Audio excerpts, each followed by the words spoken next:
Hi guys and welcome to Deadhead TV. I'm Callum, the host for this episode. Thank you so much for all your messages you've been sending me throughout the year. Of course, over Halloween most of all. I do read them and I do reply to as much as I can.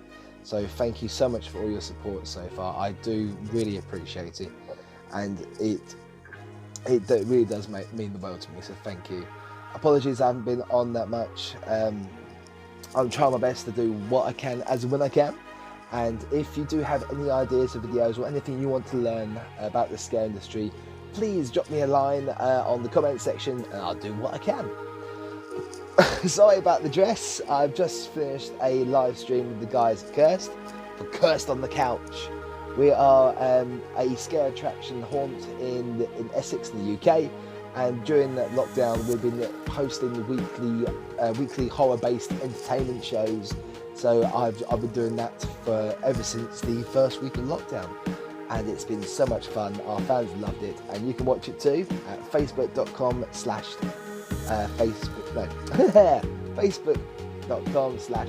event. So give it a watch. So on today's episode, we are talking about auditions. If nothing was happening right now, we'll be having auditions in the normal way. So I'll be talking mainly about that. But of course, please check with your haunt before you go there about what their procedures are at the moment. So auditions tend to happen in the latter part of August, coming into September. You'll see that loads of haunts start recruiting about now. So if you do want to work at a haunt, just send a message, get in there and send in the application form. It doesn't hurt to give it a go. It is the most fun you'll ever have, honestly. Watching someone cry, scream, wet themselves, crap themselves, do what have you. It's so much fun. It gives you such a adrenaline rush. A scream is a weird drug. When you hear the first scream, you just want to keep going and going and going and going and going and going, and it's amazing. There's no better word for it, really. So the first step is to get the audition, to get the application form off, and once you've got the application sent off, you'll get a date for auditioning. So this tends to happen in their venue or in a hall near the venue itself. These could be anywhere from about 5, 10, 20, 30 odd people in the room auditioning with you, and it tends to be like a group audition, but not really compared to like most of the auditions where it might be singular. With scare actors, it tends to be more of a mass gathering, really.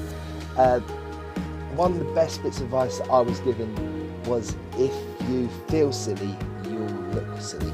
So don't feel silly, you own it. You go there with as much energy and pizzazz as you can. You want to wow or make the judges scream in their little boots. You need to bring that energy with you. So with the audition process, they can do different sort of silly games as such, but there is a reason why they do these silly games. They're just checking, of course, to see if you will follow orders.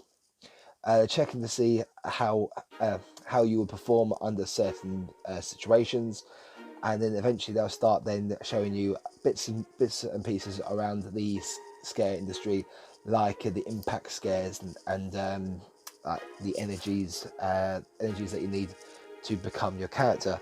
So, for example, a couple of games that we play at the Cursed is one called Snap, Snap, Slap, Slap.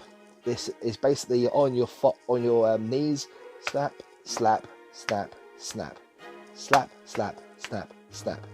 This is done in a circle with everyone in the place, even the team leaders as well, who are judging you, but they don't judge you. We're here to mentor you, make sure you bring out the horror. So, but what it is that you're just constantly slap, slap, snap, snapping the whole way around, and at some point you'll notice it gets faster, so you've got to match the speed as much as you can. And whilst you're doing this, you are asked your name, where you came from, and what you think is your spirit animal. So, for example, I'll be Callum, I come from Essex, and my spirit animal is bear, so a big grizzly bear. So, the idea of this is to see your creativity. Like, we do have a lot of times where everyone says, I'm a wolf, I'm a doggy, I'm a cat, and yeah, of course, if you feel that way, that's you, but it's not very creative. So you just want to know what you're like as a person. On the other side of the spectrum, you have those that sort of take the mick a little bit. So, for example, I'm a unicorn, or I'm a walrus. Yes, someone's said walrus. Which is funny, really, because my team leader to my side of me heard that, and she was crying with laughter, because she didn't know, because the person that said walrus didn't know what was going to happen next. She did. Second stage, when everyone said their name and their spirit animal, you go back to the snap, snap, snap, snap, and you then act out your spirit animal. So, of course, you've got a plethora of dogs, cats, wolves, snakes, sloth, I've seen before.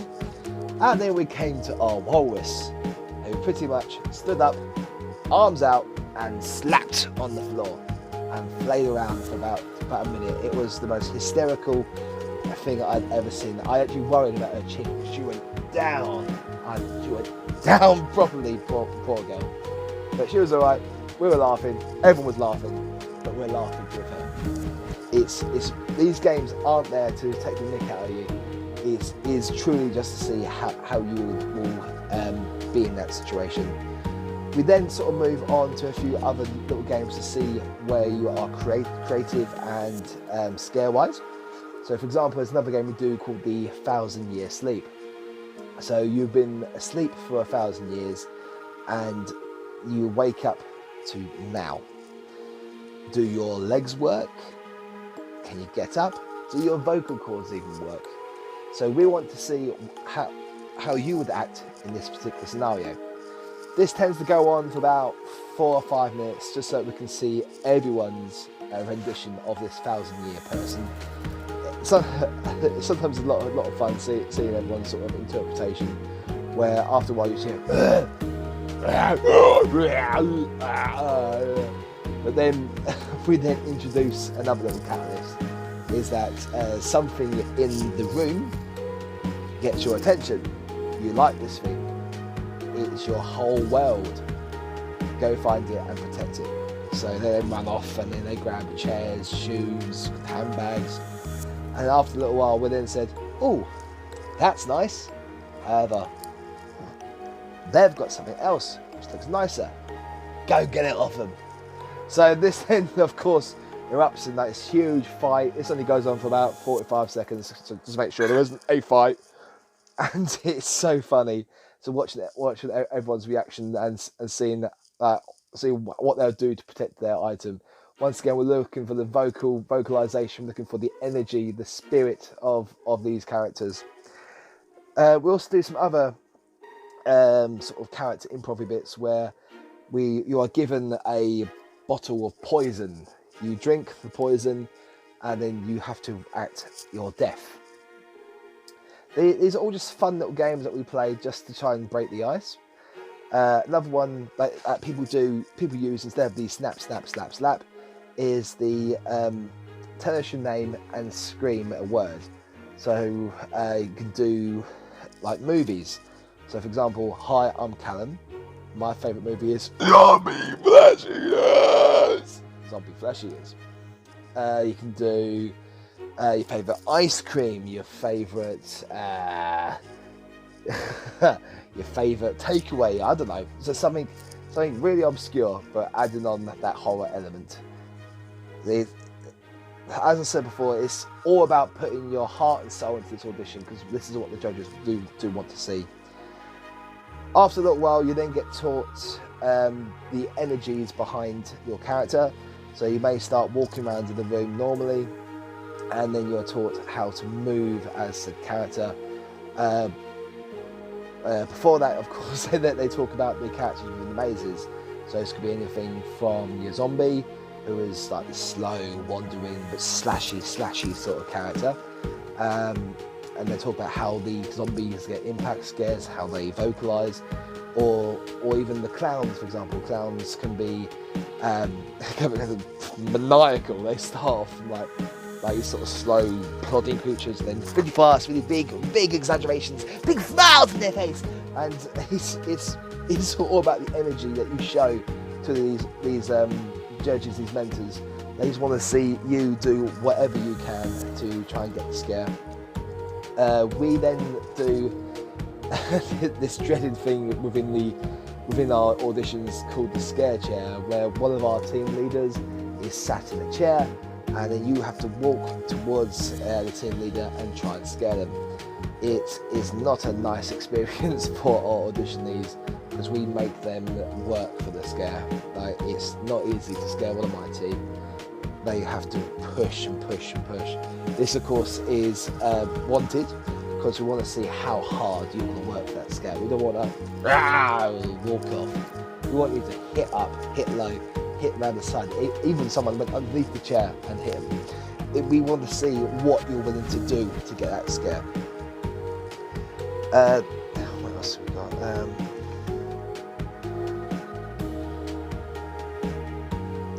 Of course, during all this, they'll also teach you different sort of vocal warm-ups as well, and exercises to make sure you're ready for the audition. At the end of the day, these guys just want to see you. They don't want to see this sort of this sort of shy, timid thing. They don't want to see you as a person. They want to see your energy bubbling. They want to see how you will just scare their customers. They want to see the maniacal laughing maniac. They want to see what you're willing to give them. Give it all. Give them hell. And don't retreat. As I said before, if you feel silly, you're gonna look silly. So don't feel silly. Murder it. I believe in you. You should believe in me. Thanks again for watching this episode of Deadhead TV. I will try my best to get some more out as soon as I can. Love you all. Just keep sending messages. Until next time. See you soon, my friends. Bye.